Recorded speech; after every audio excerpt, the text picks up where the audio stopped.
충청의 바다, 우리의 미래, 충청 시그랜트 TV. 안녕하세요. 충청 시그랜트 TV의 시시콜콜입니다. 저희 충청 시그랜트 센터는 해양수산부의 해양수산기술지역 특성화 사업에 선정되어 실제 관계 종사자들을 대상으로 현안 수요 조사를 실시, 이에 대응하는 연구수행, 연구 성과를 지자체, 어촌계 및 주민들에게 전달하는 일을 2009년을 시작으로 10년 넘게 하고 있습니다. 이번 시간에는 갯벌에 서식하는 쏙이라는 생물에 대해 알아보고 이 생물과 바지락의 관계에 대해 살펴보겠습니다. 쏙은 어떤 생물일까요? 이 주제와 관련하여 잘 정리된 논문의 내용을 바탕으로 말씀드리겠습니다. 쏙은 절치동물, 연갑강, 십강목, 쏙과에 속하는 해양생물로서 우리나라의 서해안과 제주도를 포함한 남해안, 오키나와를 제외한 일본의 전 해역과 중국의 황해 북부, 러시아의 극동 지역에 이르기까지 동북아시아의 온대 지역을 중심으로 분포합니다. 쏙은 일반적으로 늦겨울에서 봄에 걸쳐 연안의 하구역에서 산란하는데, 이때 부화한 유생은 부유유생의 형태로 하구역에서 연안 외해로 이동하고 수주에서 1개월 정도 후에 다시 하구의 본래 서식처로 돌아오는 것으로 알려져 있습니다. 우리나라 서해 중부지역에 위치한 충남 보령시 주교면 갯벌에서 수행된 연구에 의하면 쏙 유생은 6월경 부화하여 약 2주간의 부유유생 시기를 마친 후 2mm 크기로 착정하고 가입에 성공한 개체는 1년 동안 길이 42.6mm, 2년 뒤 70.5mm까지 성장하는 것으로 조사되었습니다. 쏙은 갯벌이나 수심이 얕은 조화대 해역에 U자나 Y자 구멍을 파고 살며 배다리를 이용하여 수류를 발생시키고 입 주변의 털 다발로 해수에 포함된 미생물이나 유기세설물 또는 식물 플랑크톤 등을 여과해 섭취하는 여과식자입니다. 이 과정에서 쏙은 해수의 수질을 정화시키는 역할을 수행합니다. 또한 쏙은 갯벌의 깊은 서식 구멍을 형성함으로써 기질 표면적을 넓히는 것으로 알려져 있습니다. 일본에서 수행된 연구에 의하면 1평방미터당 대략 2.4제곱미터의 부가적인 표면적을 제공하는 것으로 추정되었고, 다른 연구들에서도 쏙류가 1평방미터당 1에서 9제곱미터의 표면적을 제공한다고 보고하였습니다. 이와 같이 기질 표면적이 증가하면 해수에 포함된 산소가 기질 내부로 더 원활히 공급될 수 있으며, 이에 따라 생물의 서식처가 확장되고 서식 여건이 개선되는 등 다양한 긍정적인 영향을 줍니다. 이외에도 쏙 구멍에는 갯지렁이, 조개, 요강류, 새우, 게 등이 쏙과 공생하며 심지어 쏙의 몸에도 조개를 비롯한 등강류와 게 등이 기생하여 쏙은 생물 다양성을 높이는 데에도 크게 기여합니다.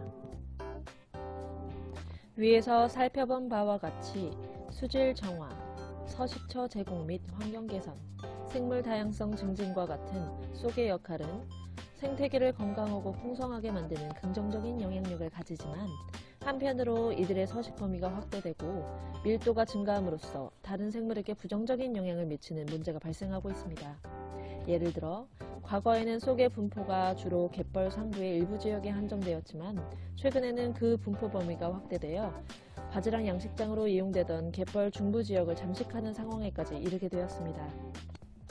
쏙과 바지락은 모두 서식구를 형성하며 해수에 포함된 부유물질을 걸러먹는 여과식자로서 동일한 식성을 가지고 있습니다.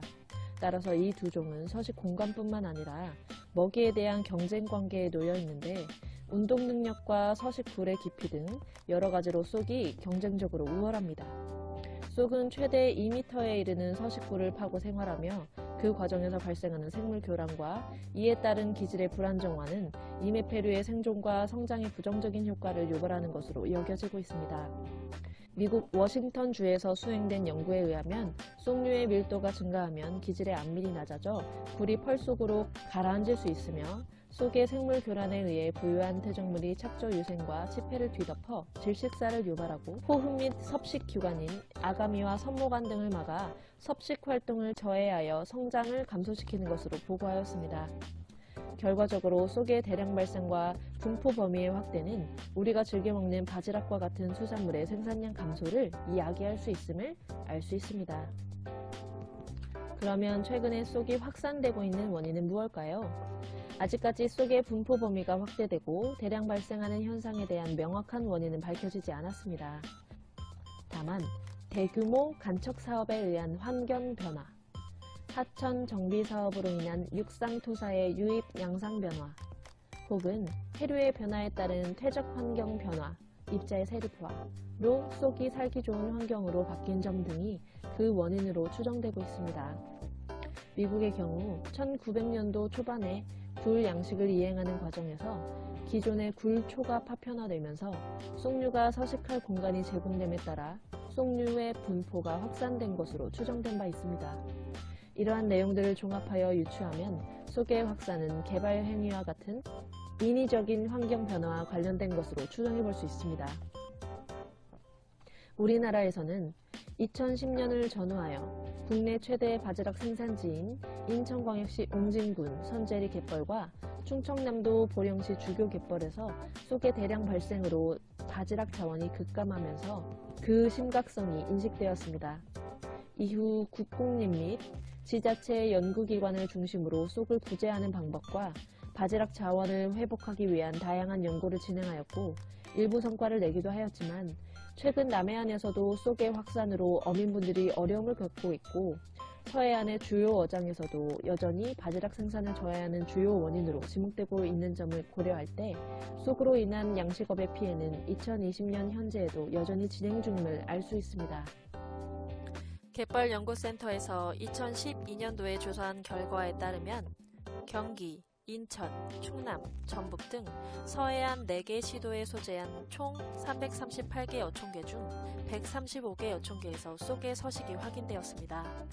이 중 쏙으로 인한 피해 규모는 108억 원가량의 바지락 생산 손실이 발생한 충남에서 가장 컸고 인천과 전북에서도 각각 14억과 13억의 손실액이 발생한 것으로 보고되었습니다.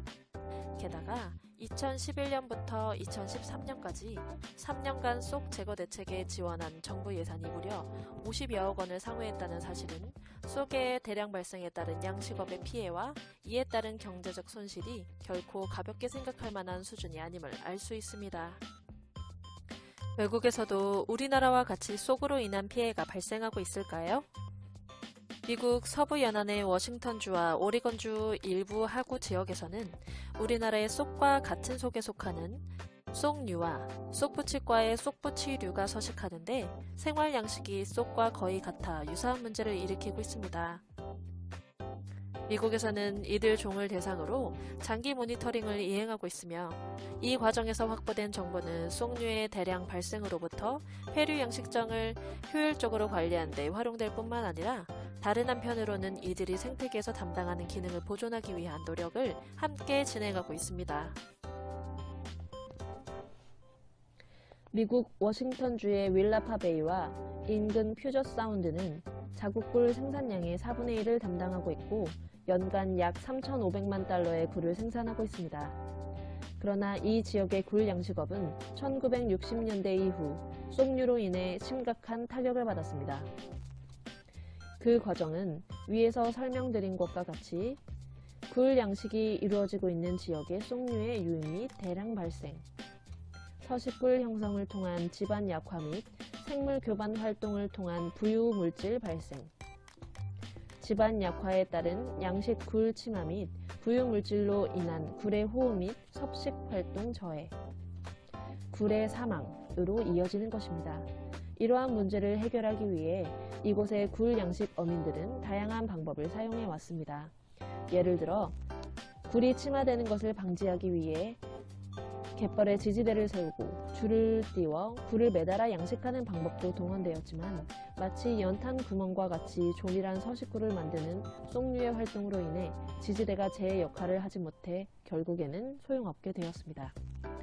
이후 카브릴이라는 신경독 살충제가 개발되어 쏙 구제에 효과를 보았지만 환경에 대한 위해성으로 인해 2000년대 초에 사용이 금지되었습니다. 워싱턴 주립대학의 한 과학자는 속 문제를 해결하기 위해 수년간에 걸쳐 물리 및 생물학적인 다양한 구제 방법, 예를 들어 토양의 경운, 감전, 담수 주입 등을 시험했지만 어떤 것에서도 충분한 효과를 확인하지 못했다고 밝힌 바 있습니다. 이후 2018년 워싱턴 주정부에서는 농촌지역 경제 활성화 자금 중 100만 달러를 속 문제 해결을 위한 연구에 지원하기로 결정했습니다. 이처럼 어민들에게 막대한 피해를 주는 쏙의 대량 발생을 막을 수 있는 방법은 없을까요? 극복 방법으로는 어떤 게 있는지 알아보겠습니다. 첫 번째는 현재 가장 널리 적용되고 있는 갯벌 경운입니다. 이는 쏙의 밀도가 높은 양식장 바닥을 직접 콤바인이나 포크레인과 같은 장비를 이용하여 파헤쳐서 쏙을 제거하고 갯벌 내부의 쏙 구멍을 무너뜨리는 방법입니다. 그러나 다 성장한 쏙은 갯벌 깊은 곳까지 회피가 가능하기 때문에 경운의 효과는 최근에 가입된 어린 개체들에게만 적용되는 것으로 알려져 있습니다. 이 방법의 경우 쏙이 가진 생태계의 순기능을 지키기 위한 노력과 더불어 갯벌 경운이 생태계에 미치는 영향에 대한 세밀한 검토가 필요할 것으로 판단됩니다. 두 번째는 갯벌 기질 내부에 네트를 매설하는 방법인데 이는 쏙의 생활사 특성을 활용한 방법입니다. 쏙은 개체가 성장함에 따라 점점 더 깊게 구멍을 파고 내려가는데 이것을 방지함으로써 쏙의 생존 가능성을 떨어뜨리는 방법입니다. 다시 말해서 네트가 있는 조건에서는 쏙이 구멍을 파고 더 깊은 곳으로 잠입할 수 없기 때문에 새나 다른 포식자에게 포획될 가능성이 증가하고 게다가 쏙이 갯벌 표층으로부터 가까운 깊이에 머무르기 때문에 더 큰 환경적 변화에 노출되어 성장에 부정적인 영향을 미칠 수 있습니다. 그러나 쏙이 서식하는 지역이 매우 광범위하기 때문에 이 방법을 적용함에 있어 발생할 수 있는 막대한 비용과 환경적인 영향을 고려할 때 포괄적인 사용은 어려울 것으로 생각됩니다. 세 번째는 간접적이며 환경 친화적인 방안으로서 쏙을 먹이로 이용하는 포식자 생물의 양을 늘려서 쏙 개체군의 밀도를 조절하는 방법입니다. 흔히 농업에서 말하는 천적을 활용한 해충 구제 방법과 동일한 개념이며 궁극적으로는 높은 다양성의 건강한 생태계를 유지하여 쏙이 다양한 포식자들에게 노출되도록 유도하고 이러한 먹이사슬 관계를 통해 쏙 개체군이 자동적으로 조절될 수 있는 환경을 조성하는 것입니다. 네 번째는 살충제를 살포하여 쏙을 구제하는 방법입니다. 그레이 하버에서 불양식업을 하던 한 양식업자는 카브릴의 사용이 금지된 2013년 이후 기존에 굴을 양식하던 150에이커의 양식장 중 40에이커를 쏙의 잠식으로 상실했습니다. 이와 같이 쏙으로 인한 피해가 지속되자 카브릴의 대체제로서 환경 위해성이 덜한 이미다클로프리드가 개발되어 2015년에 워싱턴주 생태과에서 사용을 승인하기도 했었습니다. 그러나 해산물 음식점주들과 살충제 사용을 반대하는 사람들이 크게 반발하여 결국 승인이 철회되었습니다. 지구환경과 생태계에 대한 시민들의 관심과 경각심이 높아진 현재의 상황을 고려할 때 우리나라에 도입되고 적용되기는 어려울 것으로 예상됩니다. 마지막으로는 양식 폐류, 바지락, 굴 등에 대한 쏙의 간섭 및 저해 활동을 최소화하여 쏙이 존재하는 조건에서도 폐류가 안정적으로 서식할 수 있는 환경을 조성해주는 방법입니다. 현재 본 센터에서는 백 양식을 통한 이러한 방안을 시험하고 있는데 쏙을 제거하는 방법이 아닌 쏙과 양식 폐류가 공존할 수 있는 일종의 타협안이라고 생각할 수 있습니다. 이 정도로 정리할 수 있겠는데요. 최근에 제정된 갯벌법이 지향하는 바와 같이 생태계를 건강하게 유지하면서 생산성을 높일 수 있는 방안, 즉 누이 좋고 매부 좋은 방안을 찾는 것이 가장 바람직할 것으로 생각됩니다.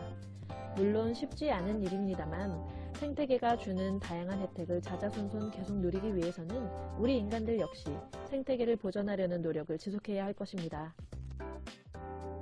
지금까지 충청시그랜트TV 시시콜콜이었습니다. 구독과 좋아요!